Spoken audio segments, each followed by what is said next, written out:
ICC champions ట్రోఫీలో భారత్ ఫైనల్కి అయితే చేరుకుంది. బంగ్లాదేశ్ పైన గిల్ సెంచరీ కొడితే పాకిస్తాన్ పైన శతకంతో పాటు కీలకమైన ఆస్ట్రేలియాతో మ్యాచ్లో విరాట్ కోహ్లీ కీలకమైన ఇన్నింగ్స్ అయితే ఆడాడు. అదేవిధంగా న్యూజిలాండ్ పైన శ్రేయస్ అయ్యర్ టాప్ స్కోరర్గా నిలిచి ఆయా మ్యాచ్లలో వీరందరూ హైలైట్గా నిలిచారు. కానీ ఒక ప్లేయర్ మాత్రం వెనుకుండి జట్టు విజయాలలో కీలకమైన పాత్ర పోషించాడు. ఆ కనిపించని హీరోనే పేస్ ఆల్రౌండర్ అయిన హార్దిక్ పాండ్యా. దుబాయ్ పిచ్లు స్పిన్కు అనుకూలం. అందుకోసమే గత 2 మ్యాచ్ల్లో భారత్ 4 స్పిన్నర్లతో బరిలో దిగింది. కేవలం 2 పేసర్లతోనే ఆడాల్సిన పరిస్థితి నెలకొంది. కొత్త బంతిని సీనియర్ బౌలర్ అయిన మొహమ్మద్ షమీతో పంచుకోవాలి. కనీసం తొలి స్పెల్లో పరుగులు నియంత్రించడం లేదా వికెట్ తీయడం చేయాలి. ఆ బాధ్యతలను చక్కగా నిర్వర్తించాడు హార్దిక్ పాండ్యా. ఈ టోర్నీ ప్రారంభానికి ముందు పాండ్యా ఫిట్నెస్ పైన చాలా సందేహాలు ఉండేవి.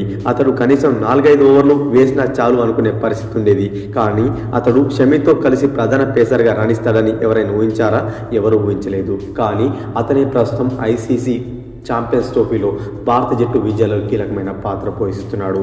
బంగ్లాదేశ్ మినహా మిగిలిన అన్ని మ్యాచ్ల్లో కనీసం వికెట్ తీయగా కీలకమైన చివర్లో మెరుపు ఇన్నింగ్స్లు భారత జట్టు విజయాలలో చాలా అంటే చాలా కీలకమైన ప్రధాన పాత్రను పోషించిన సంగతి బయటకు రాకపోయినప్పటికీ అతను మాత్రం భారత విజయాలలో మాత్రం చాలా మేజర్ రోల్ను పోషిస్తానడంలో ఎటువంటి సందేహం అయితే లేదు.